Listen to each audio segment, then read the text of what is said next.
Göreroğlu Şadestani Türkmen halkının epik mirasıdır.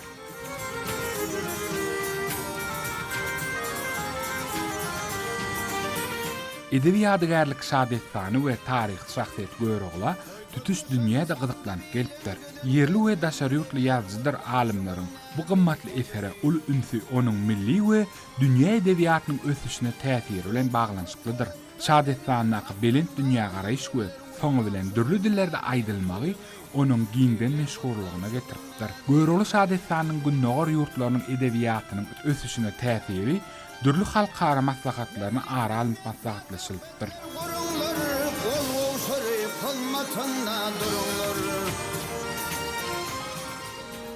Göreroğlu we gerçek özi, garadyr namardyň ýüzi, hakykatdyr merdiň özi, bu sözümde yalan barmy?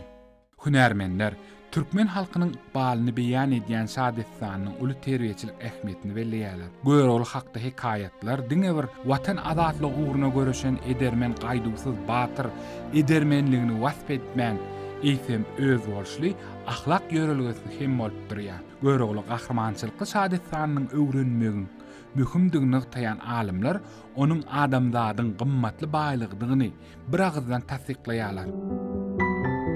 Göreroğlu Şadestanyň has irki döwürde 1832-nji ýylda ýazylan golýazmasy Parijiň Milli Kitapxanasyna saklanýar. Şadestan türkmen dilinde bir näçe gerek neşir edilipdir. Onuň birinji neşirini belli türkmen ýazgysy we folklorçysy Ata Gowşudow tarapyndan taýýarlanypdyr. Mundan gitseň şähri bossan baryp git. Hak adyny gorsoňa salyp git. Aşyk aýdyň pirden ruhsat alyp git. Ondan ruhsat alman gitme Göreroğlu.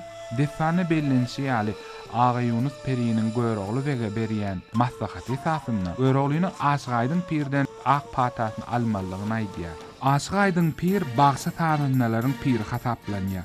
Onuň kümmeti Daşoğuz welaýatyna ýerleşýär. Aşyk aýdyň piriň kümmetiniň golaýyny dutaryň hem uly ýadygarlygy oturdurypdyr.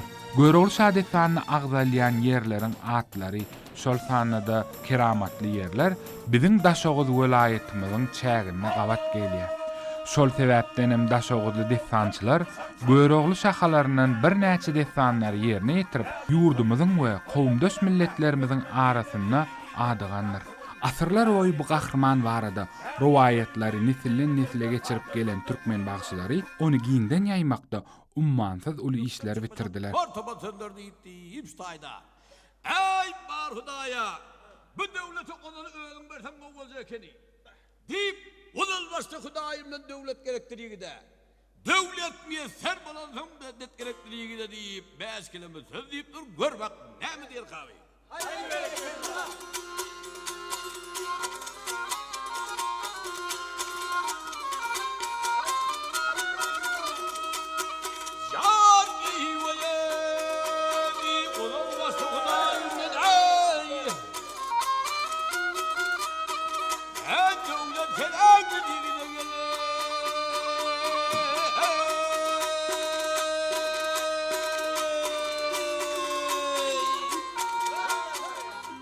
Aňyrsa bagşylardan gaýdýan Daşoğuz welaýatyna doglan pälwan wagty Göreroğlu Şadestanyny has köp bilýän eken. Onuň üýtgeşik ýatkeşliginiň netijesinde bagşynyň dilinden Göreroğlu Şadestanynyň 10 bölümi ýazylyp alınıpdyr. Şadestanyň rowayatynyň bölегini Göreroğlu gaýdusyz batyr we adalat gorokçysy bolsa aýdymlaryny ol. Duýgulary üçin şahyr hem hazırna.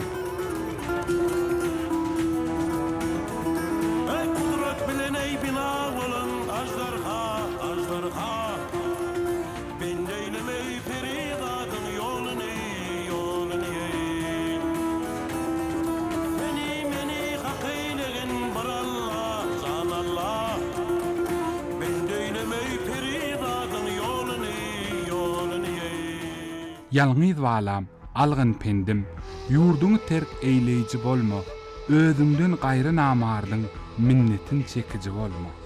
Jygalybek, övüş, mihman gelse etkin söwüş, döwüşden mert bilen döwüş, namardy gowalaýjy bolma. Göreroğlu Şadestanyň gahrman Jygalbegiň watan söýjüligi, mertligi, parasatlygy her birimiz üçin misalarlydyr.